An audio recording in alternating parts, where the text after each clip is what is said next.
best of the rest of the news. During his big foreign policy speech back in May, President Obama said that the United States does everything it can to avoid killing civilians with drones. Before any strike is taken, there must be near certainty that no civilians will be killed or injured, the highest standard we can set. The facts, however, appear to tell a different story. The Bureau for Investigative Journalism estimates that since 2004, the CIA drone war in Pakistan has killed somewhere between 2,500 and 3,600 people. And of those killed, the Bureau believes that between 400 and 948 were civilians and 168 to 200 were children.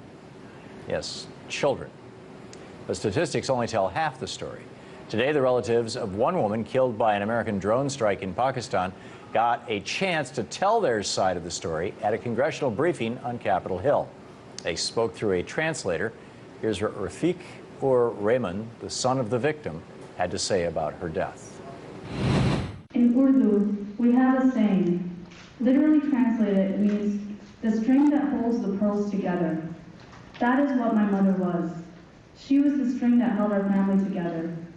Since her death, the string has been broken, and life has not been the same. We feel alone, and we feel lost. For more on this story, I'm joined now from Capitol Hill by one of the organizers of today's briefing, Florida Congressman Alan Grayson. Congressman Grayson, it's always great to see you. Welcome back to the show. Thank you.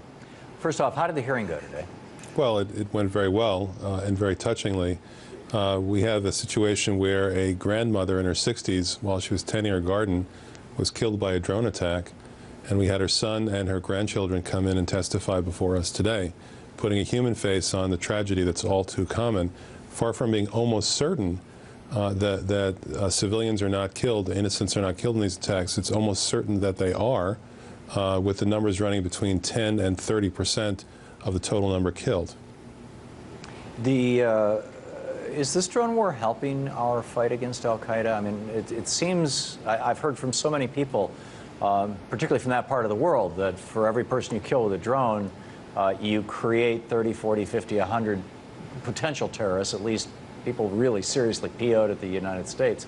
How is this working out for us? Well, there is substantial objective evidence that it's not working out well. For instance, in Pakistan, which has had the largest number of these attacks other than Afghanistan, in Pakistan, the public opinion has completely reversed. America used to be Pakistan's closest friend, according to the Pakistanis themselves, and now it's quite the opposite. America has gone from the most popular country among Pakistanis to, in many respects, the least popular country among Pakistanis, and that will definitely have all sorts of consequences for our own security. Pakistan is our regional ally. Pakistan is the third largest recipient of military aid from the United States, and year after year receives approximately $1 billion in aid from the United States. And by alienating the people of Pakistan, we are going to end up alienating Pakistan itself, and this will actually impair our ability to fight terrorism. Yeah, and let us not forget they're one of the nuclear forces in the region, too, if my recollection is correct. Yes. The Amnesty International says that this strike may have been what's called a double tap strike. You hit them, and then when people come in to rescue you, you hit again and kill the rescuers, and that is a violation of the laws of war. In your opinion, or in the opinion of your committee, or the evidence you're seeing, does it appear that the United States is committing war crimes? And if so, who should be held responsible? Well, in the past several occasions when this came up, in Serbia and also in West Africa, war crimes have tended to be crimes where there was a deliberate killing of civilians. And we haven't seen any evidence of deliberate killing of civilians here. This is inadvertent killing of civilians. But you ask yourself, why are we doing this when there are alternative means that come nowhere close to doing this kind of harm to innocence and inflaming of foreign public opinion? For instance, given the fact that we are giving $1 billion a year to Pakistan, why don't we have the Pakistani army arrest the 100 or 200 or even 500 militants that we believe could possibly one day pose some kind of threat to the United States? Yeah. I'm curious if there might be some dimension of the perverse incentives that we see with the private prison industry at work here. With the private prison industry, when we privatized that part of the commons, that industry then started lobbying for longer sentences for minor crimes or drug crimes, things like that, in order to get more business. Drones are a very profitable part of the military-industrial complex. Is there any sort of pressure being put on the CIA, or is this any part of this privatized? Is there any dimension of that to what's going on here? Well, quite possibly. I think it's true that the drone industry is a booming business. There's no question about that. We're now on our second generation of these drones.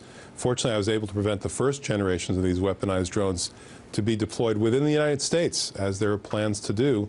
I passed an amendment a few months ago preventing weaponized drones from being deployed within our own borders. But yes, the profit motive is relevant here. I think what also is relevant is a sense of hubris.